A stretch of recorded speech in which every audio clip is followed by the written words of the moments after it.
में आंगन नहीं बुहारा, कैसे आएंगे भगवान, कैसे आएंगे भगवान। ये भजन सुने हैं ना।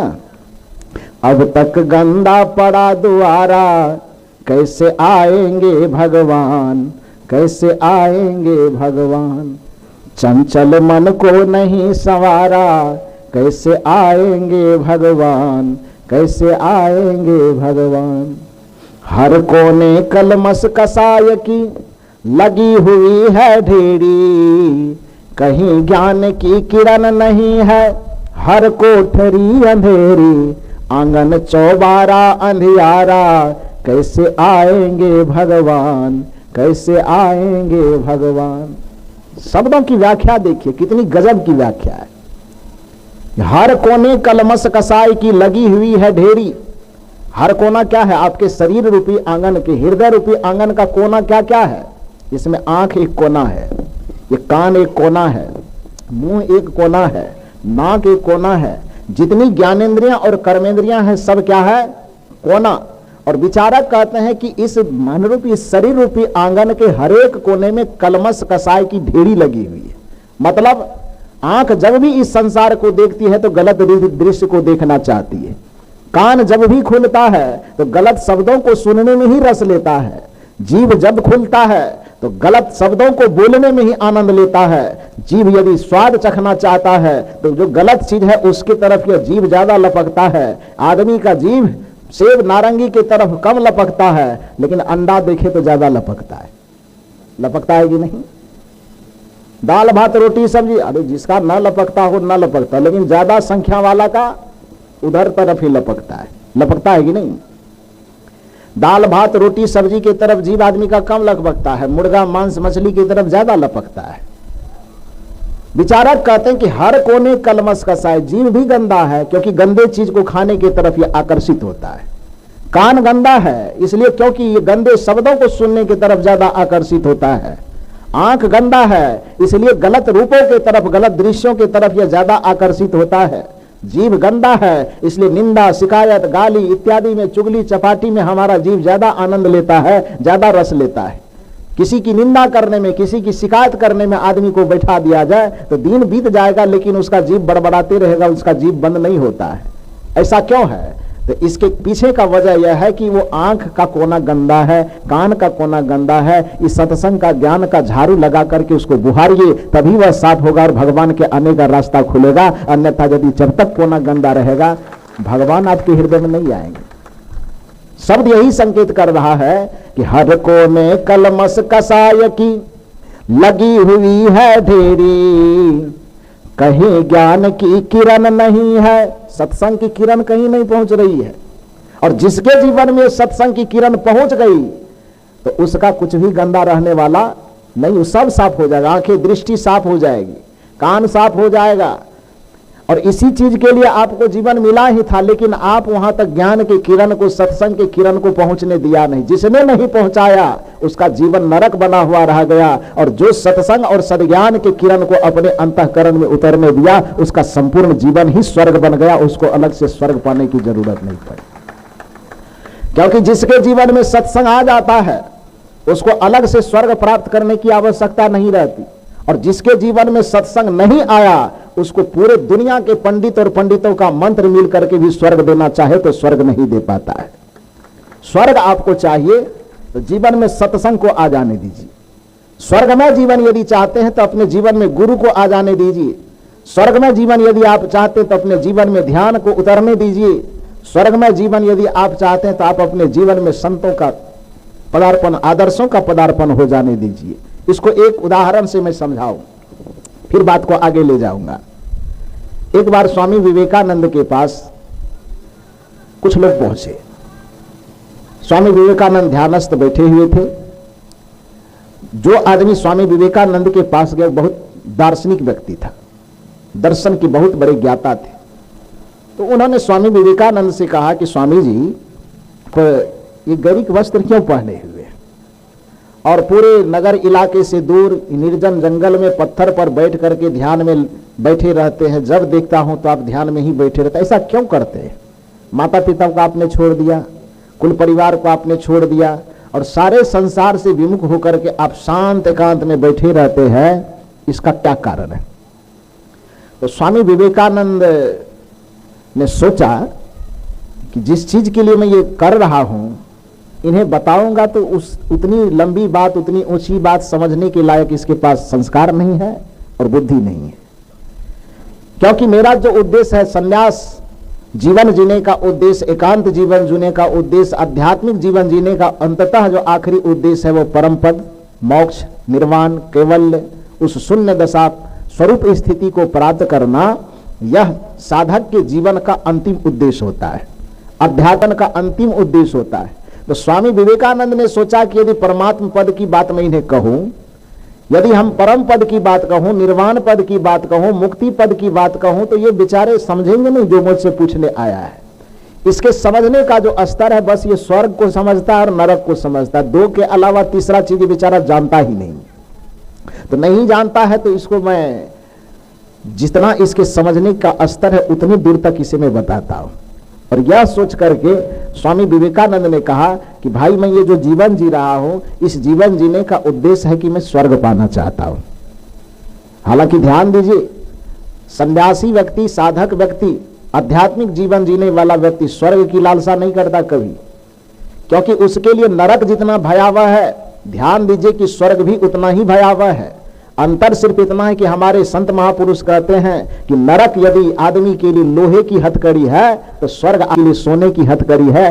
चाहे हथकड़ी सोना का हो अथवा लोहे का हो, कोई भी व्यक्ति वो हथकड़ी पहनना नहीं चाहता। यदि आदमी चाहता है तो सिर्फ इतना चाहता है कि हमें सदा सदा के लिए आजादी और स्वतंत्रता मिले, और वह आजादी स्वतंत्रता स्वर्ग में भी नहीं है, नरक में तो है ही नहीं, स्वर्ग में भी नहीं संपूर्ण है, तो वह मुक्ति में है। और वह मुक्ति का आनंद हमें केवल और केवल मोक्ष में प्राप्त होता है, निर्वाण में प्राप्त होता है, कैवल्य दशा में प्राप्त होता है।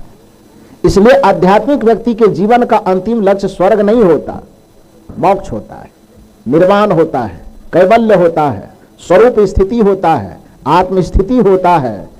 लेकिन स्वामी विवेकानंद ने सोचा कि इतने ऊंचे दर्जे की बात ये बेचारा जो पूछने आया है ये समझेगा नहीं, इसलिए उसको समझाने के ख्याल से स्वामी विवेकानंद ने कहा कि भैया ऐसा है कि तुम जो प्रश्न लेके आए हो कि मैं ऐसा क्यों कर रहा हूं, तो तुम्हारे लायक उत्तर यही है कि मैं स्वर्ग पाना चाहता हूं। उस दार्शनिक ने कहा कि स्वर्ग पाना चाहते हैं तो भारत में रह करके स्वर्ग पाना इतना कठिन तो नहीं है। भारत जैसे देश में स्वर्ग पाना इतना तो कठिन नहीं है कि आपको कपड़ा बदलना पड़ जाए, आपको समाज से दूर कहीं जंगल में आना पड़ जाए, आपको दिन रात बैठ करके ध्यानस्थ होना पड़े। भारत का स्वर्ग इतना पाना कठिन नहीं है। भारत में तो स्वर्ग बड़ी आसानी से मिल जाता है। हमारे अभी श्री कोमल साहब बता रहे थे ना कि एक तो आप जो छपाई करने वाले हैं, जो कार्ड छापता है, कोई आदमी मर जाता है, शरीर छोड़ देता है, तो उस कार्ड छपवाने वाले के यहाँ जब आप जाते हैं तो 1 रुपया दीजिए और कार्ड पर लिखवा लीजिए कि फलाने व्यक्ति का स्वर्गवास हो गया, गारंटी पेपर बन गया, सर्टिफिकेट। अपार दुख के साथ सूचित कर रहा हूं कि मेरे पूज्य पिताजी का स्वर्गवास फलाने तारीख को इतना बजे हो गया। जैसे मतलब यह लगता है कि कार्ड छपाने वाला देख के आया कि स्वर्ग में वो निवास कर रहा है। आज तक इस भारतवर्ष में कोई ऐसा आदमी मरा ही नहीं है जिस आदमी का आज तक वो कार्ड के माध्यम से नरकवास हुआ हो। ऐसा कोई मरा है क्या? कोई नहीं मरा है। जो भी आदमी इस दुनिया से शरीर छोड़ के गया, सबको या तो प्रेस वाले ने स्वर्गवासी बना दिया, या नहीं तो प्रेस वाला जिसको स्वर्गवासी नहीं बना पाया, तो फिर पंडितों का इतना जमात घूमता है दुनिया में कि 1.25 रुपये दक्षिणा लेकर के 4 मंत्र पढ़ करके आदमी को स्वर्ग भेज देता है, भेजता है ना। अब पता नहीं छत्तीसगढ़ की क्या व्यवस्था है, लेकिन इस मामले में बिहार में लोग बहुत लुटाता है।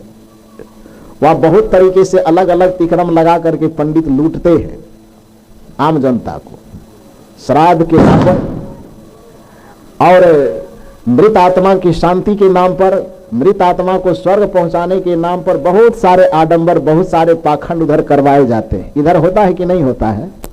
इधर भी होता है। इधर भी खटिया वगैरह मांगता है क्या?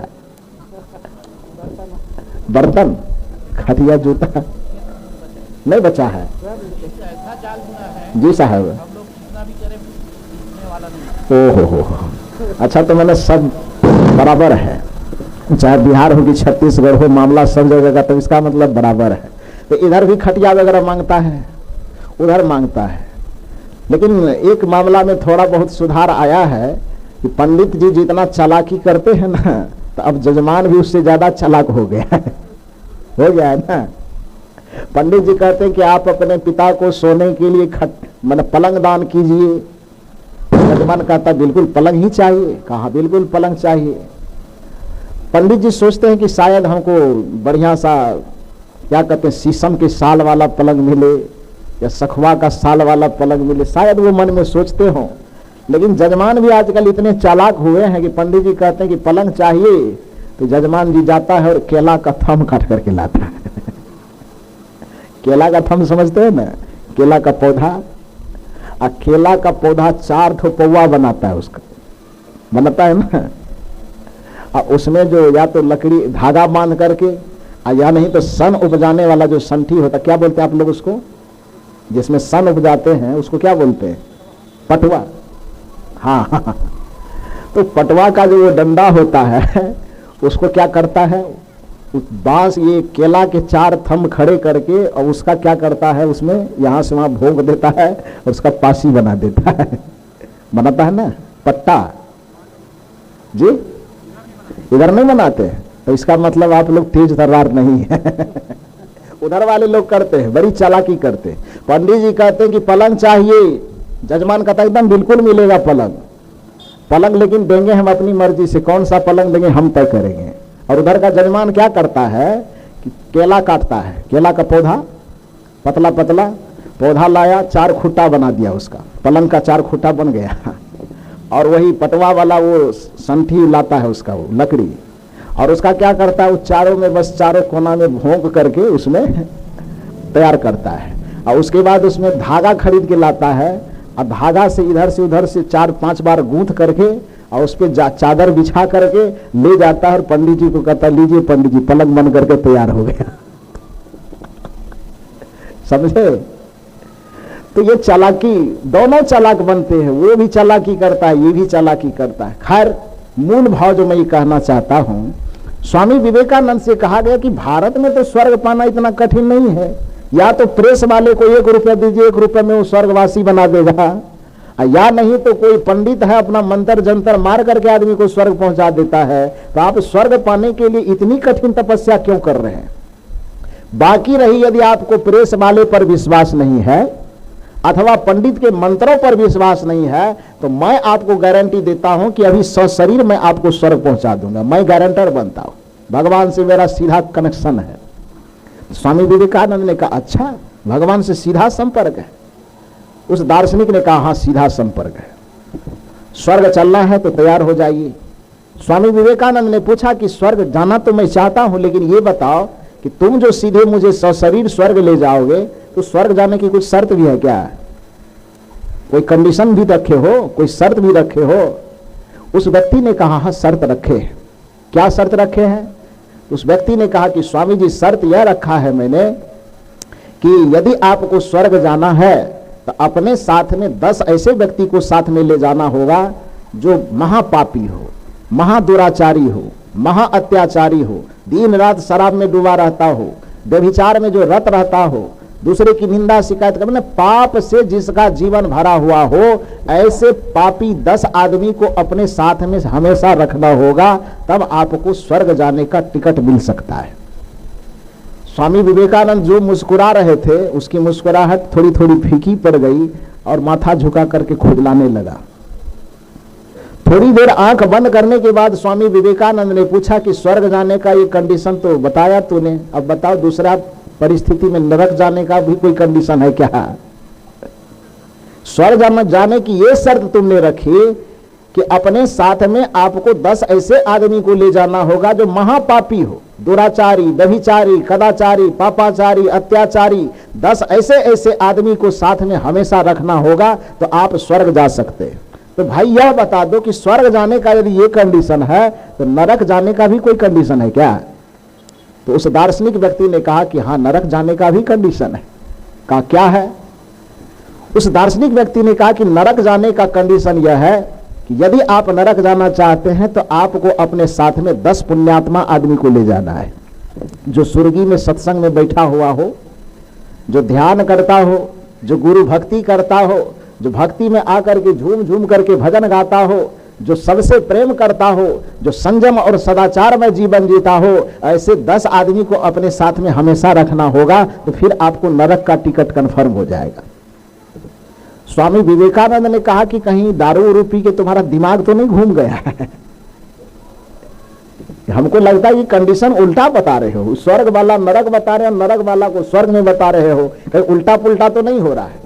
दार्शनिक ने कहा कि दारू के नशे में उल्टा नहीं हो रहा, मैं बिल्कुल होश हवास में कह रहा हूं कि स्वर्ग जाने की कंडीशन ये है कि 5 दुरात्मा, पापात्मा, पापी 10 आदमी को ऐसे अपने साथ में हमेशा रखना होगा तो स्वर्ग जाएंगे। अब 10 ठो अच्छे आदमी को, सत्संगी को, ज्ञानी को, ध्यानी को, गुरु भक्त को साथ में रखेंगे तो आप नरक जाएंगे। कंडीशन यही है। मैं पूरे होश हवास में ये बात बोल रहा हूं। स्वामी विवेकानंद थोड़ी देर चिंतन करने के बाद उस दार्शनिक व्यक्ति से कहा कि यदि स्वर्ग जाने का कंडीशन ये है कि 10 पापियों की संगति में मुझे हमेशा रहना पड़ेगा, और नरक जाने का कंडीशन यदि यह है कि 10 सत्संगियों के बीच में हमेशा मुझे समय गुजारना पड़ेगा, तो मैं सीना ठोक करके कहता हूं कि ऐसे स्वर्ग पर मैं लात मारता हूं जिसमें पापियों की संगति में मुझे रहना पड़े, नरक ही जाना पड़े लेकिन सत्संगियों का साथ दे दे, मैं इन लोगों के साथ रहना चाहता हूं। नरक जाना पड़ेगा, मैं जाने को तैयार हूं, लेकिन सत्संग का माहौल मुझे चाहिए। उस दार्शनिक ने कहा कि ऐसा क्यों? अरे पापी रहे कि कोई रहे साथ में, लेकिन स्वर्ग तो मिलेगा ना, और सत्संगी ही साथ में रहेगा, नरक जाएंगे तो वहां क्या मिलेगा? स्वामी विवेकानंद जो दर्शन दिया है, जो तर्क दिया, उसको बढ़िया से सुनिए। बहुत ही उच्चतम बात स्वामी विवेकानंद ने कहा। स्वामी विवेकानंद ने कहा कि अरे अरे मुझे स्वर्ग में भेज दो कि बैकुंठ में भेज दो, लेकिन यदि 10 पापी हमारे साथ में रहेंगे, 10 पापियों की संगति हमारी हमेशा साथ में रहेगी, तो वह स्वर्ग को भी नरक बना देगा। लेकिन यदि सत्संगियों का माहौल हमारे साथ में रहा तो तुम नरक में भी बैठाओगे, तो अपने माहौल से हम उसको स्वर्ग बना देंगे। पापी आदमी जहां रहेगा उसको नरक अलग से पाने की जरूरत नहीं। पापी आदमी जहां रहेंगे वहां नरक खुद आ जाएगा, और पुण्यात्मा आदमी जहां रहेंगे उसको नरक जाने, स्वर्ग जाने की जरूरत नहीं पड़ती है, बल्कि पुण्यात्मा आदमी, सदाचारी आदमी, संयमी आदमी, त्यागी आदमी, विवेकी आदमी जहां कहीं भी अपना कदम रखते हैं, स्वर्ग जाना उसे नहीं पड़ता, बल्कि स्वर्ग ही उतर करके उसके पास आ जाता है। इसलिए तो कबीर साहब इस सत्संग के माहौल को वैकुंठ कहा, इसलिए कबीर साहब ने सत्संग को स्वर्ग कहा। राम बुलावा भेजिया दिया कबीरा रोए, जो सुख साधु संग में सो वैकुंठ न हो। सदगुरु कबीर कहते हैं कि जो सुख साधु की संगति में है, जो सुख सत्संग में है, वह सुख वैकुंठ में कहाँ है? वैकुंठ से, साकेत से सबसे बढ़ करके सत्संग का माहौल है। तो ये आपको, यह सत्संग आपके जीवन में आ जाए तो यह स्वर्ग भेजे कि ना भेजे इसकी तो गारंटी मैं नहीं दे सकता, लेकिन सत्संग की किरण यदि आपके जीवन में आ गई तो आप जहां बैठे रहेंगे वही स्वर्ग को उतार करके ला देगा, इसकी गारंटी यह मंच आपको जरूर दे सकता है। और जिसके जीवन में सत्संग के ज्ञान की किरण नहीं है, भगवान कहां से आएंगे? हर कोने कलमस कसाय की लगी हुई है ढेरी, कहीं ज्ञान की किरण नहीं है, हर कोठरी अंधेरी, आंगन चौबारा अंधियारा, कैसे आएंगे भगवान, कैसे आएंगे भगवान। तुमने आंगन नहीं बुहारा, अब तक गंदा पड़ा दुआरा, कैसे आएंगे भगवान, कैसे आएंगे भगवान।